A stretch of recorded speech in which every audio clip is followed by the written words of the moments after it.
All right. Good afternoon. Almost. Good morning. I now call to order today's special meeting of the Board of Supervisors for the University of Louisiana System. As a courtesy to all, I ask that you please turn off your electronic devices. In a few minutes, we will entertain public comments prior to conducting interviews of two finalist candidates for the president of Southeastern Louisiana University. If there are any final remarks you would like to share with the board, please complete one of the testimony cards located on the table. The cards were as you came in. If you didn't see them, you're certainly welcome to go back and get them and then provide them to a UL system staff member, if you could, please. Now, Carol, would you please call the roll? Yep. Mr. Barry Busada. Here. Dr. Jimmy Clark. Here. Dr. John Condos. Mr. Steve Davison. Here. Ms. Lola Donahoe. Mr. Ethan Estes. Here. Ms. Joe Leatherman. Present. Mr. Alejandro Perkins. Here. Mr. Dana Peterson. Ms. Elizabeth Pierre. Mr. Virgil Robinson. Mr. Mark Romero. Here. Ms. Christine Russell. Mr. Joe Salter. Here.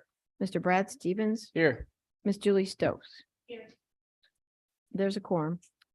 Thank you, Carol. Our first item of business is to receive a report from Southeastern Louisiana University Presidential Search Chair, the UL System President, Jim Henderson. So, Dr. Henderson. Thank you, Dr. Clark.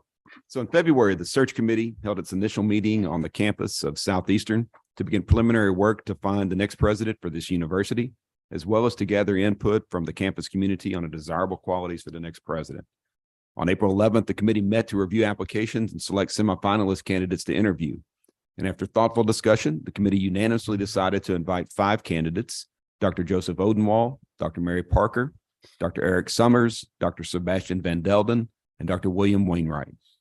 Last week, the committee interviewed the 5 candidates and gathered input from faculty, staff, students, alumni, and community members about their meetings with each candidate. That feedback was wide-ranging and diverse. After much thoughtful discussion, the committee unanimously decided to recommend 2 candidates, Dr. Sebastian Van Delden and Dr. William Wainwright, to the full Board of Supervisors for the University of Louisiana System for consideration. Before we begin the interviews, I want to thank the committee members for their service, of course, from our board: Elizabeth Pierre, Jimmy Clark, Lola Donahoe, Ethan Estes, Joe Leatherman, Al Perkins, Brad Stevens, and Julie Stokes. Also, it would not have been a successful committee were it not for the hard work of our constituent members. Toby Cortez, Dr. Aaron Horzelski, who cannot be with us today, but she represented the faculty with a very passionate, influential voice. Mr. Lewis Nick Joseph, Ms. Stephanie Stafford Kropog, Mr. Wallace Lewis, Ms. Bailey Piku, the SGA president for Southeastern, Ms. Carla Tate, and Mr. Alan Waddell. Lastly, but certainly not least, I want to express my sincere appreciation to the Southeastern family for excellent organization and for hosting the semifinalist committee members and ULS staff. In fact, I've had some mention that we host all presidential searches at Southeastern going forward, and we may do that. As always, you guys do a great job. I really appreciate you. That concludes my report, Dr. Clark. All right. Thank you so much. At this time, we will entertain any final public comments. Dr. Cowley, where are you? Have any comments been submitted? There you are. Yes, sir. We have one comment. That'll be from Dean Dan McCarthy, Southeastern Louisiana University.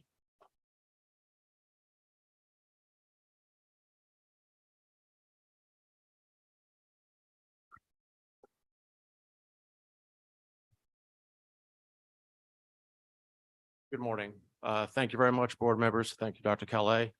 Got a few things to say. I won't be long. First of all, I'd like to thank the entire search committee for the wonderful job they did identifying 2 candidates. But in particular, I'd like to identify one board member who I really felt went above and beyond, and that would be Brad Stevens. Brad was the community lightning rod for every comment, and believe me, there were tons. So he may be resigning from this board pretty soon after that experience. But Brad, thank you so much. Your efforts, your candor, your concern, I think, had a huge impact on the community. So I really do appreciate it. I put a lot of thought into this. I put a lot of thought into whether I should even be sitting here right now. So I'm doing that. Can't go back on that one. But I think it's important to understand sort of the lens through which have come up with my thought and the context. Back in the days with Sally Clausen and Randy Moffett, 2 of the $3 in our budget came from the state. Now it's 1 out of 5. So we all know this. I'm not telling you anything different. So the point is, right now, over 80% of our revenues are self-generated. That is the paradigm at the state right now. I don't see that changing dramatically soon. So this is something the entire university community is well aware of, is that we are responsible for our future. And so we need to worry about student enrollment. Enrollment is the thing. I don't think that's a surprise to anyone, but that is the most important thing, as well as private fundraising. That's critically important. So with those things in mind, I was looking for the person that did that. And that one person was Sebastian Van Delden, with a record of doing that. When all trends around the country are down enrollment, his goes up 20%. And he is in a public university with not 1, but 2 large Research 1 state schools with a good football team, just like we have here, that are going to draw students. He competed against Clemson, USC, and won. Unbelievable. And the other thing too is fundraising. I mean, you can't overlook his fundraising efforts. It was truly amazing. So I'm not speaking for anyone else here except myself. Okay, I'm not, no other deans here. I'm not speaking on behalf of Southeastern, just myself, although I do know many people do agree with this thing. And what really crystallized my view happened yesterday at the ULS day. And it's when I spoke, we had a very strong student contingent there, and I spoke with many of them. And their overwhelming support was for Dr. Van Delden. And that said everything to me. I mean, of all the constituents we have at this university, 10,000 of them are students. And the fact that they felt that he was the person that listened to them, just that said to me, I need to come up, and I think perhaps Ethan can substantiate some of those comments. I'm not putting you on the spot here, buddy, but I mean, I think the student leaders at our university to do that. So with that in mind, it's really about enrollment. I think that's the future of a university. I'm endorsing Dr. Van Delden. I think he's the person to do that. He has done it, and he can do it here. So thank you so much, and line up. Thank you, Dan. Thank you, sir. There are no other comments. Dr. Clark. All right, thank you then. Before we begin our first interview with Dr. Sebastian Van Delden, I would like to share with you the framework for today's interviews. Dr. Van Delden will provide an opening statement, and then the board will pose questions. Following the public interview, we will enter into executive session to further dialogue with the candidate. Once the interview has been completed and the executive session has concluded, the board will return to open session and interview Dr. William Wainwright. Again, the board will ask questions to Dr. Wainwright and afterwards enter into executive session with him. After Dr. Wainwright's executive session is concluded, the board will remain in executive session to discuss any final personnel issues. The board will then return to open session for discussion and a vote. Are there any questions from board members at this time? All right, hearing none, we will proceed with the first interview. So at this time, I'd like to invite Dr. Sebastian Van Delden to the table. Dr. Henderson, will you provide a little background, please? I will, Dr. Clark, and I'm glad to invite Ms. Beth Van Delden to join Sebastian at the table. Dr. Sebastian Van Delden earned a PhD in computer science with a dissertation focused on artificial intelligence from the University of Central Florida. His first job out of college was as an assistant professor at USC Upstate, where he was promoted to associate professor, became director of research for the campus, and won all 3 faculty awards in teaching, research, and service. Dr. Van Delden served as department head of computer science and industrial technology at Southeastern Louisiana University for 3 years. He currently serves as the dean of the School of Sciences, Mathematics, and Engineering at the College of Charleston, a 10,000 student comprehensive public university. In this role, Dr. Van Delden established the university's first engineering programs and first doctoral program. He set a historic record in philanthropic giving, set a record high enrollment in STEM majors, and won Charleston County's Economic Ambassador of the Year award as a result of his industry engagement efforts. Welcome, Dr. Van Delden. Thank you. Very good. Thank you, Dr. Van Delden, for joining us today. Good to see you again. But before we ask you to give an opening statement, I think it would behoove us if we ask our members to introduce themselves to you. So I'm going to ask Supervisor Brasada to start. Hello, I'm Barry Busada. I'm from Shreveport, and this is my 3rd year on this board. Dr. Van Delden, good to see you again. I'm Joe Leatherman, Baton Rouge. This is my 2nd year on the board. Thank you, Joe Salter. I'm from Sabine Parish, and this is about my 4th year, I think, on the board. Dana Peterson from New Orleans, 2nd year on the board. Al Perkins, Parish. Brad Stevens from Hammond. Good seeing you again. This is my third year on the board. I'm Jimmy Clark. I'm from Lafayette, and this is my 5th year on the board. I'm Mark Romero. It's from New Iberia, my 11th.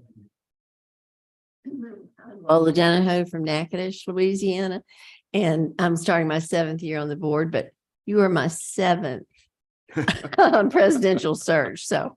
Lucky number 7. Uh-huh. I'm Steve Davison from Ruston, and this is my 3rd year. Julie Stokes from Kenner, Louisiana, and this is my 2nd year on the board. Good afternoon, Dr. Van Delden. My name's Ethan Estes from Monroe, Louisiana. I'm the student board member, and this is my only year on the board. All right. Thank you, members, very, very much. Now, Dr. Van Delden, if you would, please take a few minutes to introduce yourself and provide the board with an opening statement. Sure. Well, again, thank you so much for having me back this week to continue to advocate for myself and my wife on coming back to Southeastern to join the family. I have bringing you good news.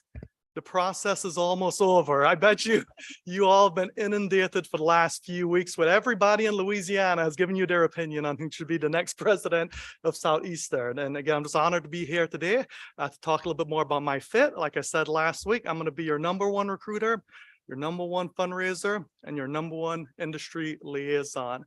I'm going to bring a fresh enthusiasm to campus. We're going to energize campus to really level up Southeastern with our fundraising and industry and community engagement.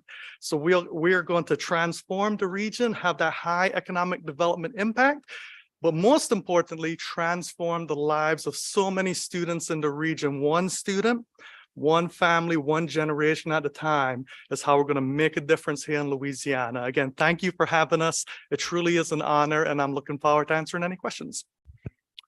All right. Thank you very, very much. At this time, we will ask board members to pose questions to Dr. Van Delden. I have one. Supervisor Perkins, please. Yes. Welcome back again. Enjoyed your interview last week. Wanted to ask you this question. Describe Southeastern University 5 years from now, if you're selected as president. 5 years from now, Southeastern will have been enjoying 2 years of enrollment growth.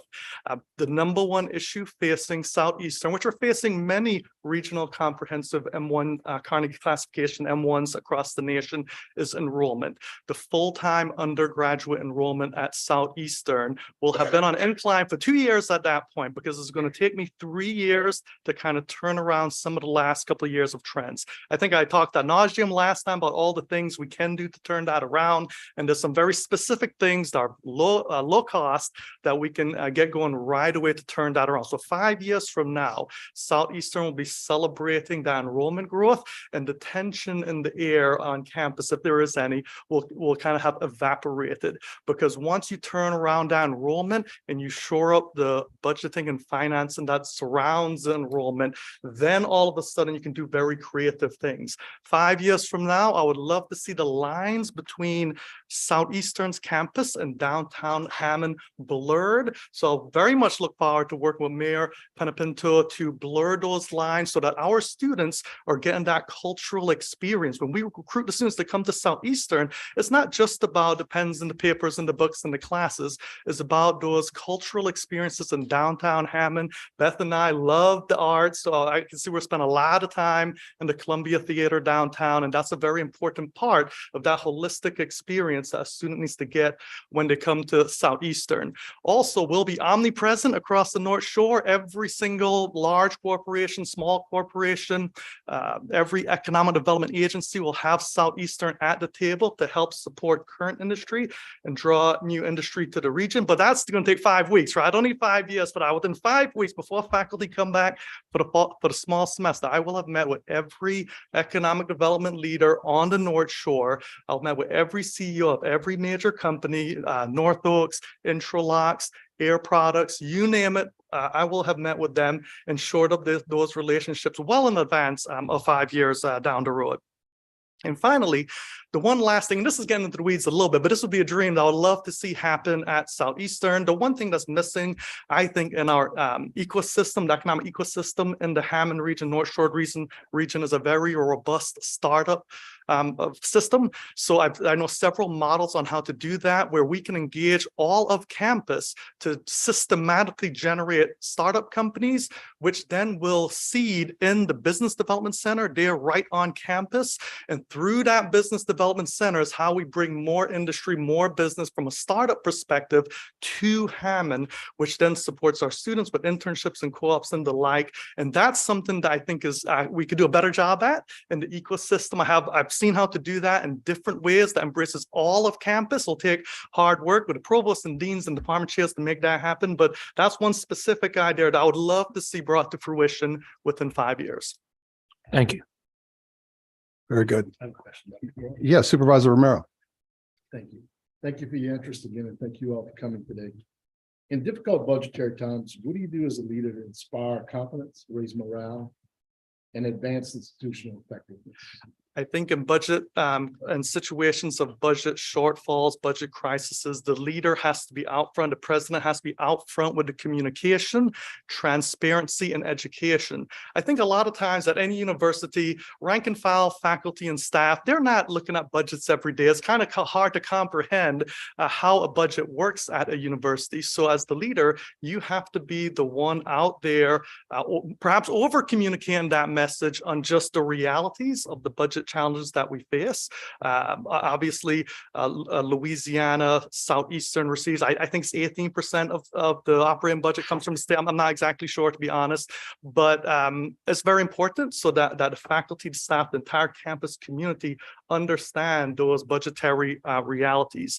And then to be transparent, to be very communicative, and to educate the entire campus community on how budgeting works and how we can become more lean and move the university forward in those lean times. And the president needs to be in it with everybody else and show that the president's feeling those pains, has a plan, is communicating that plan with the senior leadership team and all of campus to move the university through those difficult times. Because like my mom always told me, this too shall pass and brighter days will be ahead. And we just need to grind through those tough times to get to those brighter days.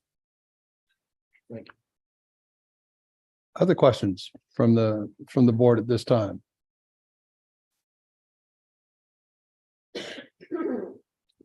Yes, Supervisor Spano.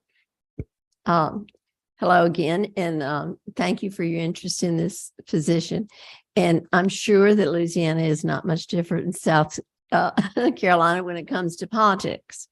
And so we as a system need our presidents to be the voice, the face of each of their universities, because, you know, all politics is local. And when you impress on those legislatures what that will do to the community, when you support the higher education at Southeastern, it becomes much more personal. So just give us maybe just a snapshot of what you've done in the past in engaging these politicians to further the voice of your university. Well, first of all, I love what you said about the president being the voice of the university, because the actual message, the thing that the president says, comes from the campus community. So I will be the voice of Southeastern, but my position on whatever the topic of the day is will be a collective decision coming from faculty, staff, our students, our alumni, our donors, and then it's my job as president to articulate that message as best I can and as professionally as I can with anybody who will listen, including our state legislators. So I do have, I interact very well, I would say, with our legislators in South Carolina. Representative Celeste Davis is a great supporter and collaborator of mine. She serves on one of my boards, my board of advocates, and her and I collaborate very well on trying to improve, especially STEM education initiative throughout the state of South Carolina, but especially in the low country of South Carolina, which includes the Charleston, the broader Charleston area. So I think also anytime when you're delivering that message to any external constituents, it's also very important to remain calm. There's nothing to get upset about when you're trying to make your point about whatever the topic of the day is. So I just think a very measured approach and collegial approach to educating everyone on why it is the university is doing whatever it is they're doing is important. And I think I have those mannerisms that'll be very well received also here in Louisiana. Other questions from the board? Anybody? Mr. Chairman, Yes. good afternoon. I think this board has clearly placed a marker on the table, if you will, in terms of the importance of diversity and helping us achieve our mission. I'm curious to you, what does diversity mean to you as a potential university president, and if there are any experiences you've had in your background that really speak to that or highlight that? Thanks for the question, Dana. Yeah, diversity, of course, is very important to me. I grew up on a small island in the Caribbean where diversity is all around you. I took it for granted, honestly, and I think this is being televised. And if it is, I know the entire nation, the Caribbean nation of Saba is watching right now. So I need to say hi, Mom. That's the case. But, you know, growing up in the Caribbean and that kind of environment, you take it for granted. Now you come to America, and I've worked at PWI University now for quite some time, and you start to notice things. And I think my last 5 years as dean, I've really started to notice some of those imbalances and work very hard to try and address those with some very specific accomplishments. So at my current institution, we have a recruiting program for students of color that's been around for 27 years. But last year, working with my assistant dean, we saw the largest cohort ever in the history of the program of students of color coming to my current institution to study a STEM program. So we were very excited with that initiative. We also implemented an initiative called a momentum program for students of color during their sophomore year. So these are students who come to the college. The first year in college for any student is the critical year. You got to figure it out that first year. That's what all the data say.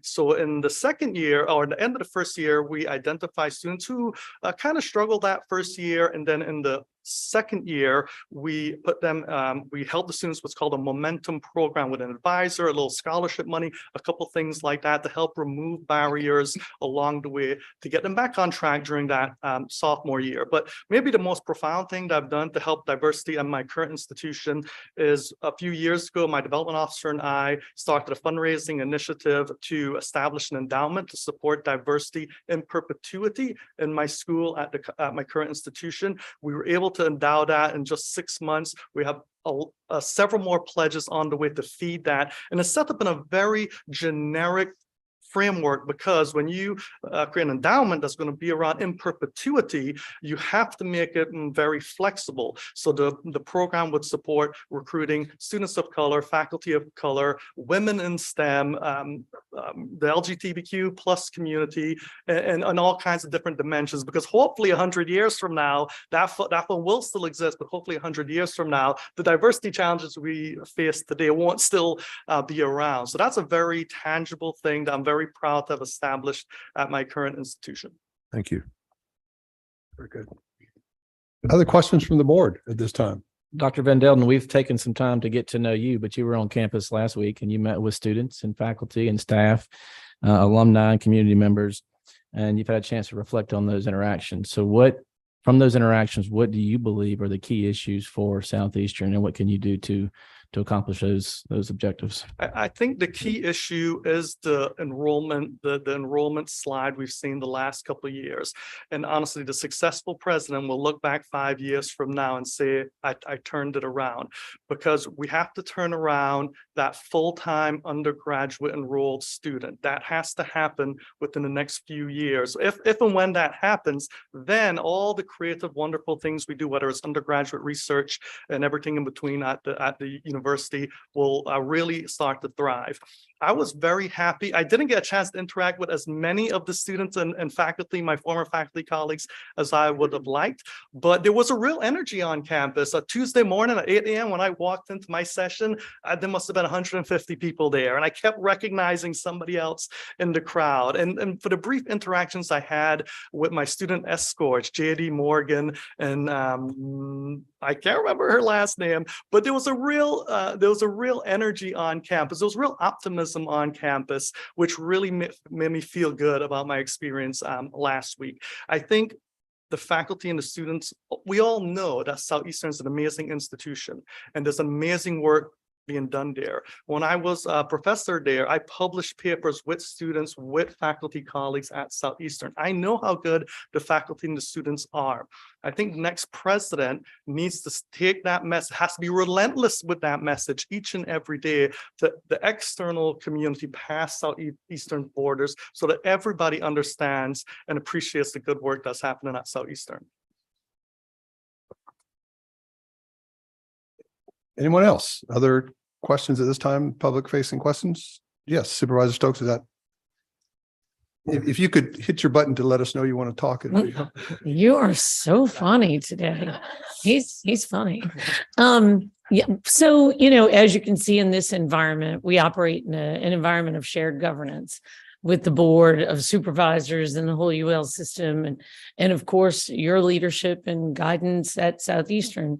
What's your approach to that shared governance? I think shared governance is so very important for any university setting. I mean, there's a reason why we have universities in America that have been around almost 300 years. And that's because no one person has led that that institution.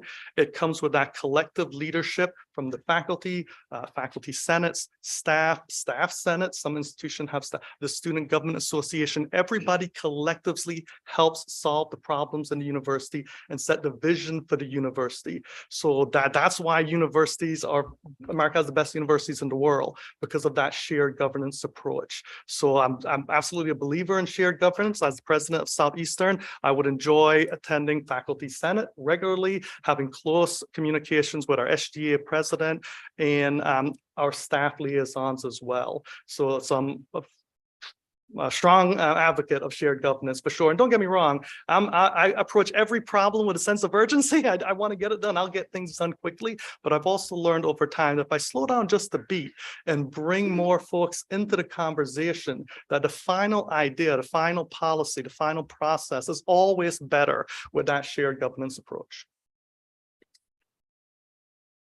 All right. Other questions at this time? None on the right? None on the left?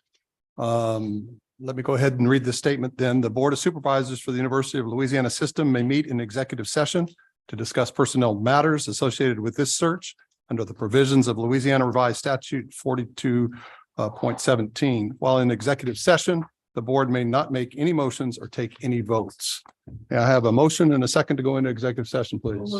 Moved by Supervisor Salter, seconded by Supervisor Stevens. Carol, can you please conduct a roll call vote? Mr. Busada? Dr. Clark? Yes. Mr. Davison? Yes. Ms. Donahoe?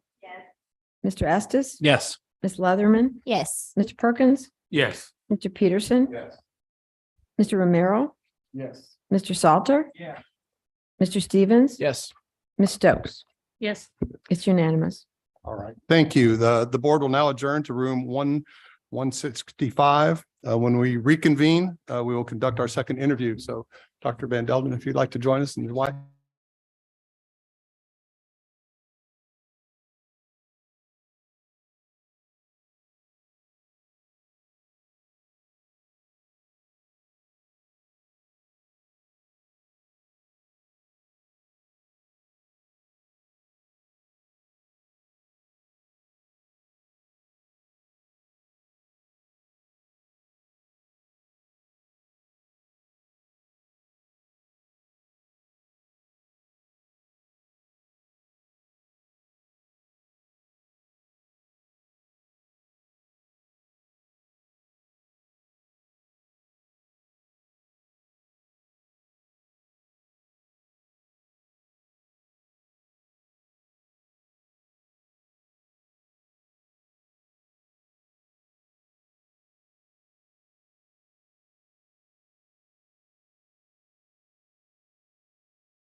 Go ahead and get folks to take seats. We are now ready to begin our second interview with finalist Dr. William Wainwright. But before we do that, okay, I need to return from executive session officially. So the Board of Supervisors for the University of Louisiana System met in executive session to discuss personnel matters associated with this search. While in executive session, no motions were made nor votes taken. Is there a motion to reconvene in open session? So moved. Second. Okay, I had a Stevens motion and a Salter second. All those in favor say aye. Aye. Any opposed? Okay, roll, we You don't have to. okay, so we're okay now. All right. All right, again, I'd like to remind members of the format that we will be following for this second interview process. Dr. Wainwright will provide an opening statement, and then the board will pose questions. Following the public interview, we will enter into executive session to further dialogue with Dr. Wainwright. Are there any questions at this time from board members? All right, hearing none, we'll proceed with the interview. At this time, I'd like to invite Dr. Wainwright to the table. Dr. Henderson will provide a little background as he comes forth. Thank you, Dr. Clark. Dr. William Wainwright currently serves as the Chancellor of North Shore Technical Community College. Dr. Wainwright began his higher education career as a faculty member and grant writer. He later served as campus dean and dean of workforce development within the Louisiana Community and Technical College system and vice president of business services for the Safety Council. His college was distinguished as the Louisiana ACT Exemplar for College and Career Readiness for 2015, recognized nationally in the December 2015 Community College Week publication for growth, ranked top in the nation by the Brookings Institute for greatest economic value of graduates in 2015, ranked third in the nation for fastest growth by the Chronicle of Higher Education in 2018, and the college has been distinguished as the top workplace by NOLA.com for 5 consecutive years. He currently serves as the immediate past president of ComBase, a national community-based education organization. He completed his doctoral studies at the University of New Orleans in December of 2011 in higher education administration. Career highlights include Institute for Citizens and Scholars Higher Education Policy Fellow, Harvard Institute for Educational Management Fellow, Salzburg Global Leadership Institute Fellow, accreditation consultant for Jeddah Community College in Jeddah, Saudi Arabia, and publication in the Community College Journal of Research and Practice. Dr. Wainwright currently serves his community as a board member of GNO Inc., the North Shore Business Council, and president of St. Tammany Corporation Board of Commissioners. Dr. Wainwright holds a PhD in higher education administration, a master's degree in education, and a bachelor of science degree in criminal justice. Dr. Clark. All right, thank you, Dr. Henderson, very, very much. And thank you, Dr. Wainwright, for joining us again today. It's good to see you. Before you provide an opening statement to us, however, I'd like members of our board to introduce and in some cases reintroduce themselves to you. And this time I'm going to begin with Mr. Estes on the left. Good afternoon now, and welcome back to this, Dr. Wainwright. Good to have you here today. My name is Ethan Estes. I'm a student board member from Monroe, Louisiana. And I'm Julie Stokes. I've been a board member for 2 years, and I am a graduate of the University of New Orleans, and just welcome you back. Hi, Steve Davison. I'm a 3-year board member from Ruston, Louisiana, and a Louisiana Tech graduate. Hello, I'm Lola Donahoe. I'm from Natchitoches, and I think I'll be starting my 7th year on the board, and your presidential search, it's my 7th. So I'm pretty well versed in this activity. Thank you for coming. Thank you. Hello, Dr. Wainwright. It's Mark Romero, New Iberia. I've been on the board for 11 years.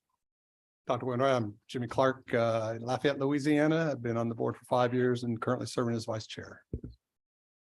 Brad Stevens from Hammond. Good seeing you. This is my 3rd year on the board. I'm actually from Chesbro, and you might know where Chesbro is. The rest of these folks will not. I do. It's in the hill country of the North Shore. Good afternoon, Dr. Wainwright. Al Perkins, Ascension Parish, going into my 7th year on the board. Good afternoon, Dana Peterson, New Orleans, 2nd year on the board. I work in K-12 education. Joe Salter, I'm from Swain Parish, and I've served on 4 years. Good afternoon. Hello, Dr. Wainwright. Welcome back. Joe Leatherman, Baton Rouge, and this is my 2nd year on the board. Good afternoon. Thank you. Good afternoon, Barry Busada from Shreveport, and this is my 3rd year on the board. Good afternoon.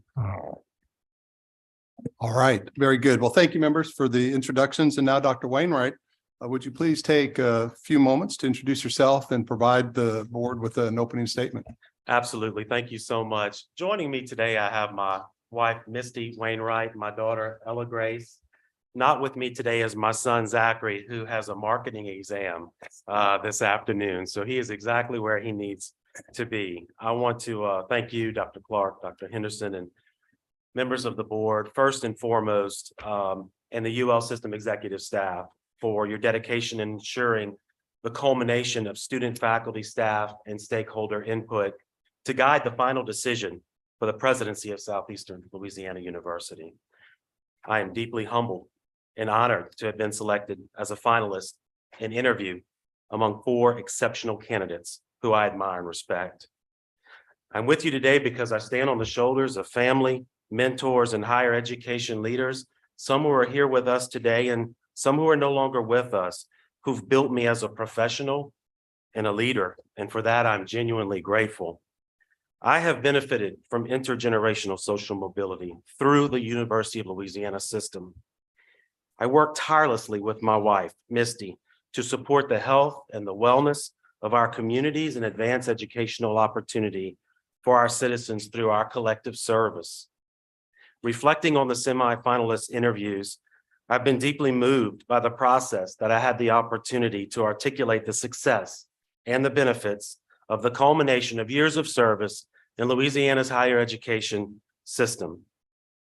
In addition, I've experienced firsthand the demonstrated progressive outcomes of an innovative, learning-centered higher education institute at North Shore Technical Community College, built by incredible faculty and staff and leaders, many of whom were graduates of Southeastern Louisiana University.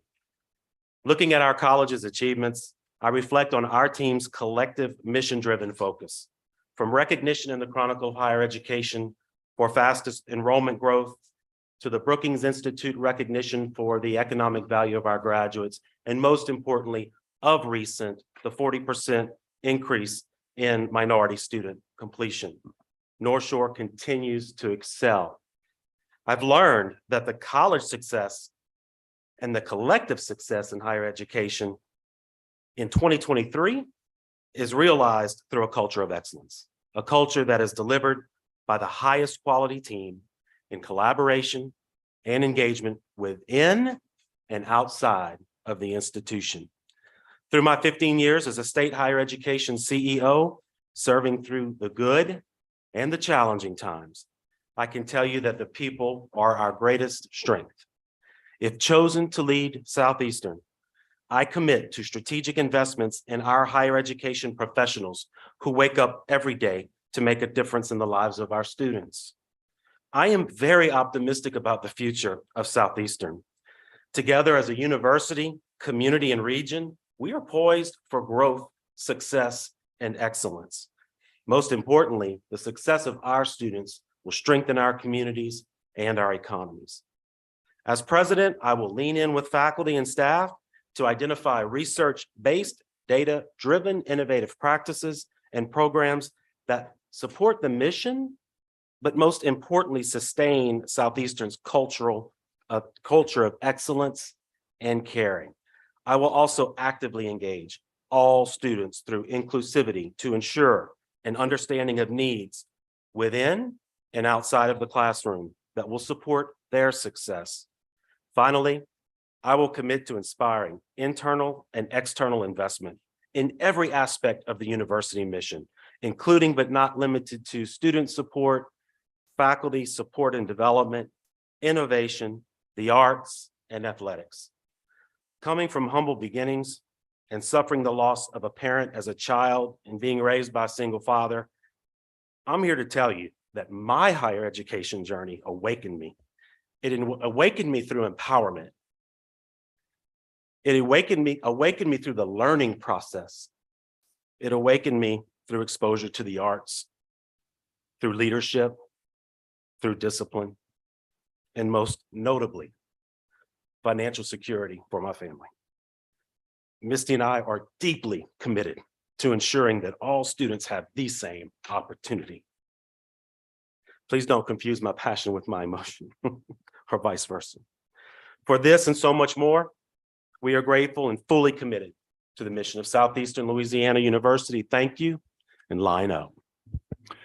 Thank you very much, Dr. Wainwright. At this time, I'm going to ask members of the board to provide questions Yes. for our finalists. Yes, Dr. Perkins. Thank you, Dr. Clark. Good afternoon again. Describe Southeastern Louisiana University 5 years from now if you're selected as the next president. What would it look like to us? 5 years from now, Southeastern Louisiana would be a center for innovation. It would be regionally, state, and nationally known for excellence. You will see continued growth and strength in student retention and completion rates. You will see a university that understands every community that serves, has served, and identifies those who are not being served, and fully invites and supports everyone to enter a mission of access and opportunity. You will see a vibrant faculty at Southeastern Louisiana University, actively engaged in research, actively engaged with business and industry in advancing economic development opportunities and jobs for our graduates, jobs that will keep our graduates here in Louisiana, in the North, on the North Shore. The best of Southeastern exists within the people there. I look forward to identifying our staff that have institutional knowledge, who are valued, but also are seeking growth opportunities. Building talent within represents 5 years from now one of the greatest strengths at Southeastern University. Just to have an inclusive student body, faculty, and staff that understands that diversity in 2023 and 5 years from now means that a culmination in student completion and success will be central to the mission of the university. I have every confidence finally to say that 5 years from now, you're going to see increased graduates. You're going to see strong families.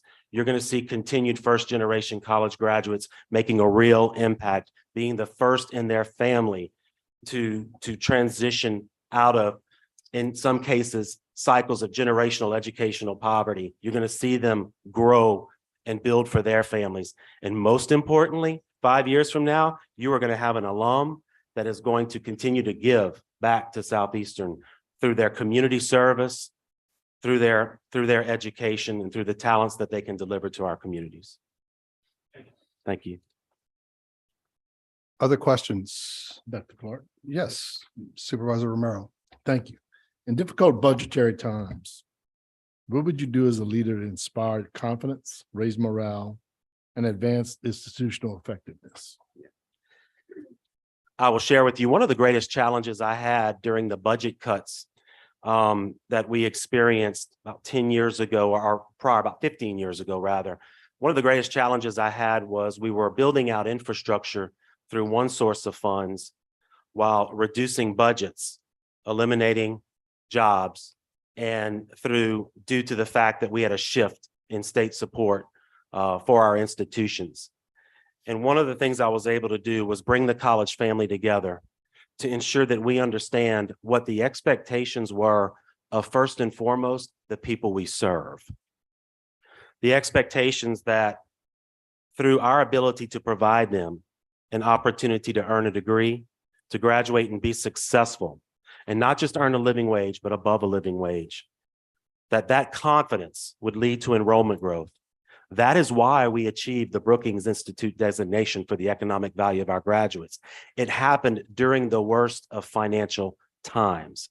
Now, that being said, being very strategic, understanding revenue expenditure analysis, understanding that as an institution, if you have an organizational structure that is centered around a student enrollment size that no longer exists, that needs to be looked at, that needs to be addressed, that needs to be carefully managed, and also realizing that there's an urgency. This is not something that you can kick the can down the road and wait to address. That's what carried us through the worst of times financially as I was serving as chancellor and during those times. Looking forward, to be transparent, as I'm currently working as CEO of my existing institution, higher ed institutions across the nation have just spent a lot of money in one-time funding to build out infrastructure, to ensure state-of-the-art technology to serve students. We've made significant investments in software development. I am currently working with my college and our LCTCS colleges on a strategic plan to address the sustainability of those funds to ensure the quality learning experience for our students and the continued growth, because it allows us to teach and educate through multiple modalities, meeting many of our students where they are in their communities, our working professionals. That resource management and alignment that I am currently doing and have done will certainly be front and center during the most difficult financial times. We tout student enrollment, but I'm going to tell you, student credit hour generation is our compass, and that is increasingly important as we go into the future funding cycles in higher education. If you have a large enrollment and you have a disparity in that enrollment between part-time and full-time students, you will see a growth at the institution, but you may not see a growth financially. That must be addressed and it must be acknowledged.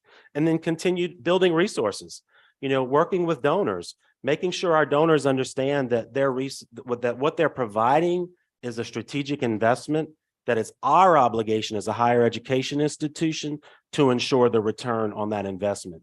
And stewardship has never been more important in foundation and fundraising for institutions, ensuring that the engagement with our donors is not one time, that it is continuous, and that we are meeting the expectations of donor agreements to support the goals and missions that we mutually agreed upon, and we both hold our end of the bargain.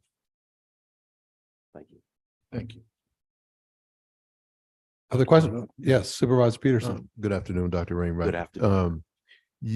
This board certainly prioritizes diversity as a means to achieve the mission. You talked a little bit about diversity a couple times in your comments.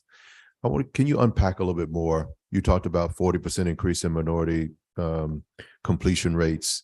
How will you continue to build on that if you were the president here? And then what does that mean for faculty and other diversity efforts? How will you approach that? What can you talk about in your experiences that will give us confidence that you'll do that? Absolutely. When I had the opportunity to transition into the interim role at Delgado Community College, one of the things I learned as a transitioning as leader is you cannot walk into the walls of the institution with any assumptions. And no matter how closely I've worked with Southeastern over the years, I make no assumptions in having a complete, full understanding of exactly what's working, what's not working. So first and foremost, enter the institution with open eyes, look at programs. I think of Project Pool, the program that was built and led by Dr. Eric Summers at Southeastern, built around mentorship to support, retain, and graduate minority students. That is a gem of an opportunity. So what would I do in a situation like that is if I walked in and looked at Project Pool and I engaged with our vice president, the first question I would ask is, are we resourcing our priority? Is diversity a priority? Are we resourcing it? Is student success a priority? Are we resourcing it? Is faculty retention a priority? Are we resourcing it?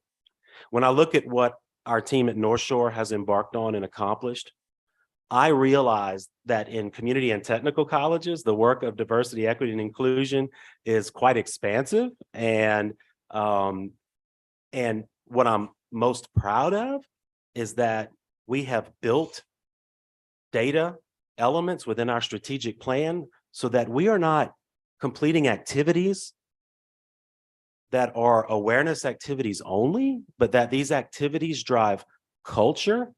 They touch a component of our strategic plan that ties to an outcome. And I'll give you an example. Goal 1, objective 1 of our strategic plan under student affairs is to ensure that our students who are underrepresented in high demand, high wage programs of study, that we're moving the needle in looking and understanding why. And then first and secondly, making sure that we are looking at course scheduling, modality, advising, critical components that in many cases are meant to be access opportunities for students. But if our institutions are lacking or have not evaluated policy in years, they become barriers for students. So when I think about looking at the processes around, for example, what we often call a SAP appeal, the student meeting the students' academic progress. If you look at SAP policies and procedures, in many cases, they're outdated, they're not reflective of even some of the changes in our own admissions requirements in higher education. So I say that because when it comes to diversity, equity, and inclusion, looking at everything matters. It cannot be a siloed opportunity. It cannot be perceived as one person's job. It's something we will do collectively. I'll give you another example. We took a hard look at how we recruit faculty and staff, and we were not effectively recruiting to ensure, when I say effectively recruiting, I'm talking about outreach into publications, outreach into media outlets, most importantly, social media, to identify to ensure that when students enter our programs of study, in many cases, they see people who look like them, who are successful. So what we had to do in nursing was outreach and work with the Black Nurses Association to help us with that effort. So that's just one example of how we looked at faculty recruitment, and we've made strides in that area. And then finally, campus climate. You know, when you look at campus climate surveys and they tell you that your students are telling you that they feel safer talking about difficult issues on your campus rather than in their community, it's something to be proud of. However, then we must look inward at an institution and say, okay, how do we work with our community to make sure that these very students feel safe having these conversations in their community? And there's a leadership role for a university. So thank you much. Thank you. Other questions? Dr. Wainwright, you visited campus last week. You met with different groups. Yes. Students, faculty, staff, alumni, business leaders. And you've had now a week to process that and to reflect back on those interactions. And based upon those interactions, what do you think the key issues are for Southeastern and how do you address them? Okay. I've always believed that when people ask you questions, they are telling you a story and they're telling you something. So when I met with the students, what I heard from the students was they are seeking communication, and not just communication for the sake of communication, but if they're being told something and if there's not been a change, they want to hear it again. They want to see administration. They want to ensure that even if there's been no change in information or there's no change in a certain issue that the college is working through, that there's effective communication. So that is certainly one. And we tend to look to the leader, and I had shared with many of the stakeholder groups, you know, people don't follow titles, they follow leaders. We lead within the entire institution. We lead as faculty, we lead as staff, we lead as administration. So ensuring when it comes to transparency that we are all out, we have a full front, we are collective in working through our challenges, because I also learned, and as a leader of a higher ed institution, that when challenges arrive at your institution, the behavioral response is to draw inward. And that's when you lead outward. And so that's one thing. In talking with the faculty and staff, it affirmed what is not an assumption, but what I've come to learn just through working for many years with a lot of the faculty and in joint sponsored research programs and grants together, is the deep love, the pride, the passion for the mission. Because collectively, when you look at the mission of Southeastern Louisiana University and what's happening in our region, that mission is coming alive. So when I was able to hear the faculty talk about what they want in their next leader, is they want a leader who is going to completely understand the value that they bring to the institution and understand the importance of recruiting talent and ensuring that the institutional knowledge we have within the institution is protected and resourced and supported. That was affirming for me, because that is what I currently do at my institution when we're aligning resources. When I met, it was very telling when I met with the community and alumni group.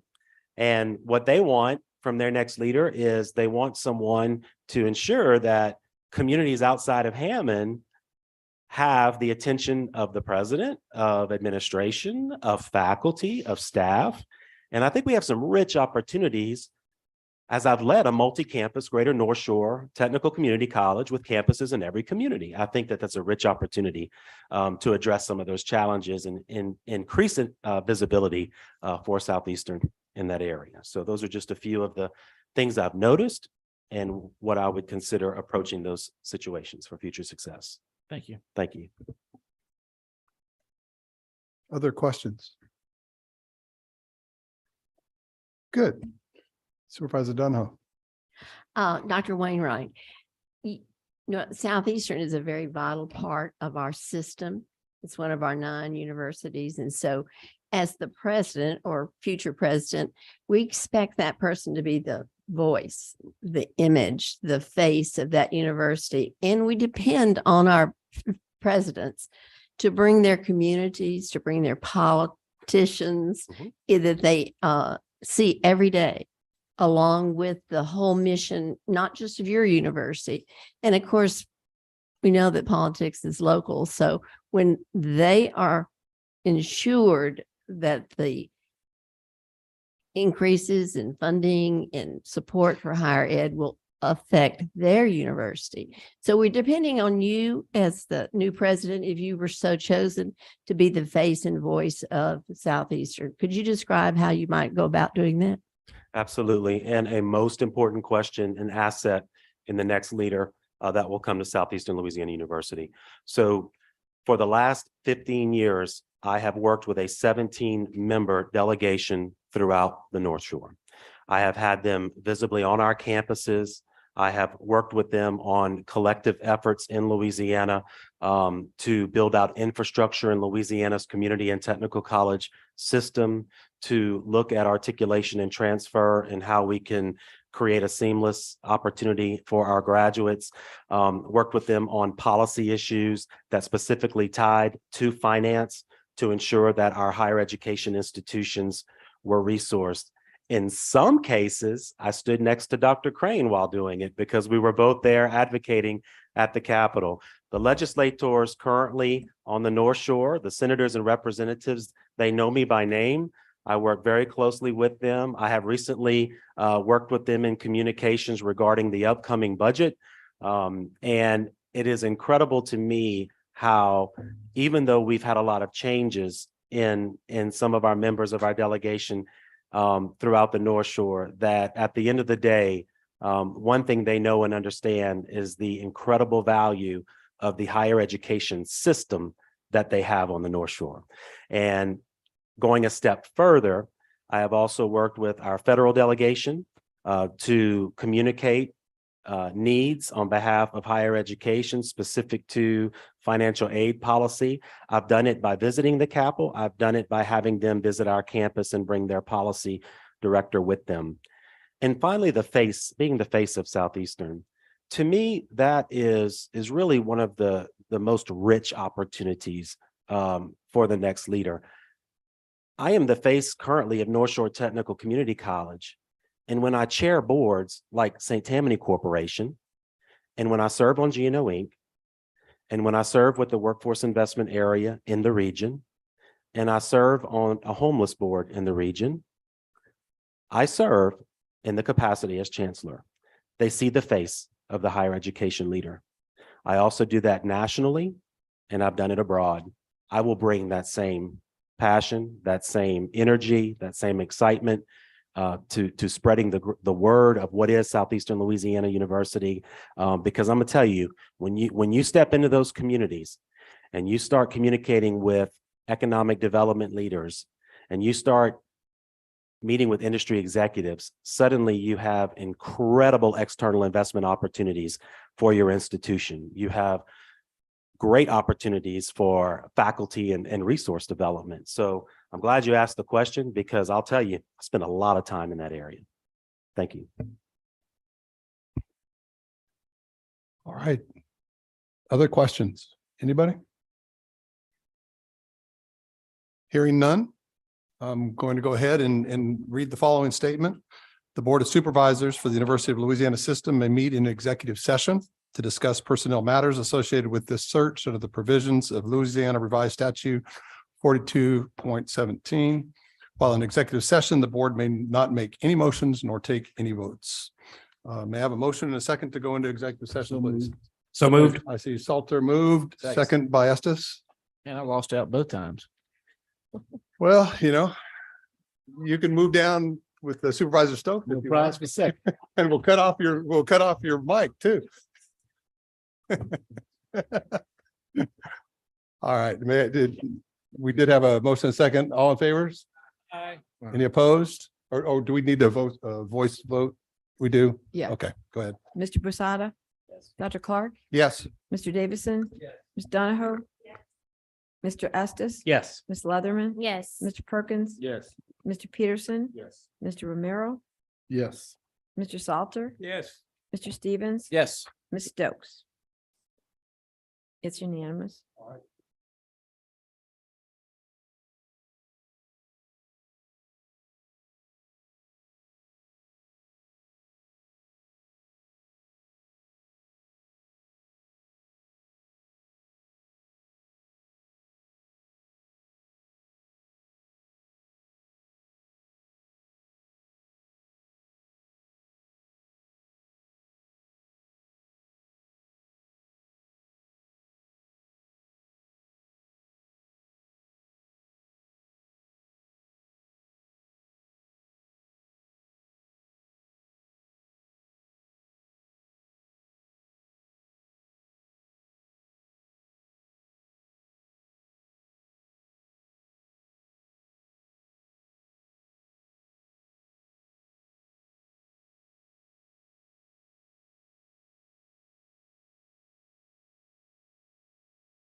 All right, the Board of Supervisors for the University of Louisiana System met in executive session to discuss personnel matters associated with this search.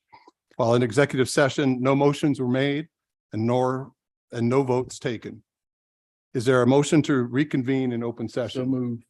Moved by Supervisor Romero, second by Supervisor Donahoe. Do we need a roll call? Okay, all in favor, say aye. Aye. Any opposed? Motion carries. Are there any comments from the board at this time before we go forward? Mr. Chair, I'd like to do this today. I did this, I know, at the committee level last week. I just want to thank the committee members that serve, especially the community committee members, and some of those members were here today, this morning. In fact, still here today, which shows your commitment to the process and your commitment to the institution. We had a very good, diverse committee that brought lots of information input to the process. And I think we produced two really, really qualified candidates, both of which could serve our institution well. And so your input, your involvement helped us reach this point today. And as you can tell, we had a lengthy discussion. And I just hope that everybody that had a candidate that they supported will now unite behind the candidate we're fixing to appoint. And we're better as an institution if we can, unite and support the candidate we're fixing to hire. Thank you, Mr. Chair. All right, any other comments? Ditto what Brad said. I really appreciated the input that I had on the committee from the constituents from the community. It really was very helpful for me. But also, I just want to point out Dr. Calais, who's in the background, just did an outstanding job of this. And I know that most of you are aware of how hard this process is, and she just did an outstanding job. And I want to commend her for that. Thank you, Erica. Yeah, sure. Dr. Henderson? I want to thank the members of the board and the committee. These are arduous decisions, and the amount of work that you put in reaching these decisions is often unseen, but it's deeply appreciated. I start these processes every time I tell you the same thing. It's our job to provide you a set of candidates that makes it the most difficult decision you've ever made. And when we're successful, that makes for a very stressful period of time for all of you. I want to thank the Southeastern community. At every juncture, we had rich input from faculty, from students, from the Alumni Association, the community at large. The amount of correspondence I've received for every candidate and then for both finalists was overwhelming. All of it's been read, all of it's been digested, all of it's been taken into account. One of the challenges with being a university president is the number of constituencies, students, faculty, staff, alumni, community members, politicians, you name it. It's difficult to balance all of that. And everyone has a different perspective. And one of the challenges you'll see that really grabs university presidents is I've got to make a decision that I know is going to make one group mad and it's going to thrill another group, or it's going to make everybody mad. Those are probably the easiest decisions to make. What this board has done has been exceptional, but it couldn't be done without the thoughtful engagement of so many different people. And I want to echo your thanks for Erica Calais. She is an extraordinary professional and she makes this possible. So Erica, thank you for that. And Mr. Chairman, thank you for the opportunity. Certainly. Are there any other comments from board members? All right, if not, I'd like to know if we have a motion to be made. We do. I move that we appoint Dr. William Wainwright, President of Southeastern Louisiana University, and authorize the UL System President Jim Henderson and Board Chair Liz Pierre to negotiate terms of appointment and execute an offer of employment on behalf of the board. Do we have a second? I second Mr. Stevens's motion. We have a first, we have a second. Carol, can you call roll, please? Mr. Barry Busada, Yes. Dr. Jimmy Clark, Yes. Mr. Steve Davison, Yes. Miss Lola Donahoe, Yes. Mr. Ethan Estes, Yes. Miss Joe Leatherman, Yes. Mr. Al Perkins, Yes. Mr. Dana Peterson, Mr. Mark Romero, Yes. Mr. Brad Stevens, Yes. Ms. Julie Stokes. Yes. It's unanimous. All right, we have named a new president for Southeastern Louisiana, and I believe Dr. Wainwright will be here in a moment. Is that my understanding, staff?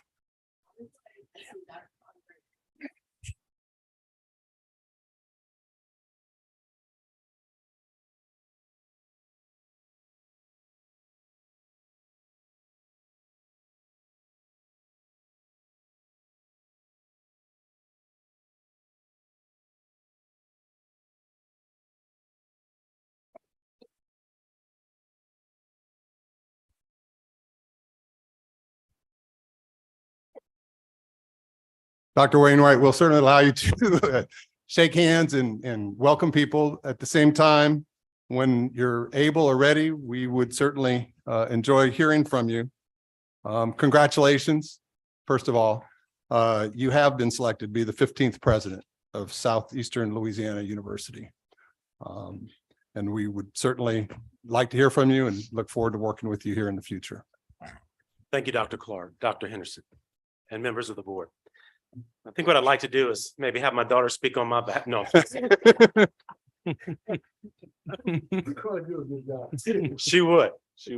I want to first thank the Southeastern family and the community that is an incredible community. When I think about the process that has brought me and my family to this point in our lifetime, I've been blessed to share a lot of my career and journey with the Southeastern community and the Hammond family. I look forward to working very closely with people who are deeply passionate about the mission, who want the best for their community, who want the best for their children. And that's why I'm here. Our prayer all along has been to be where we can help the most people. So I look forward to walking with our Southeastern family. This will be a journey together, a journey of strength, a journey of opportunity, most importantly, a journey that will lead to student success. So thank you.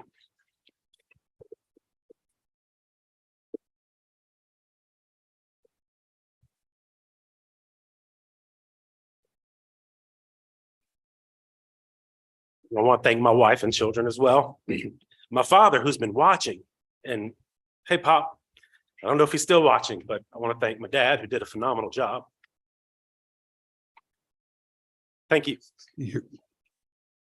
It's an emotional time for everyone. So we're very, very pleased for you to be here and for the words that you just gave us. Thanks so much. All right. With that, is there any other business to come before the board at this time? Second. Move to adjourn. Second. Before you adjourn, I do want to thank, before we accept the adjournment, I do want to thank Dr. Henderson, certainly for your guidance and leadership is in this process, and echo those sentiments that were provided for Erica and Janine and everybody else who contributed, certainly to all the folks from Southeastern community that participated in this. So thank you very, very much for that. All right. I will now accept that motion in second. All in favor? Aye. All opposed? Meeting is adjourned.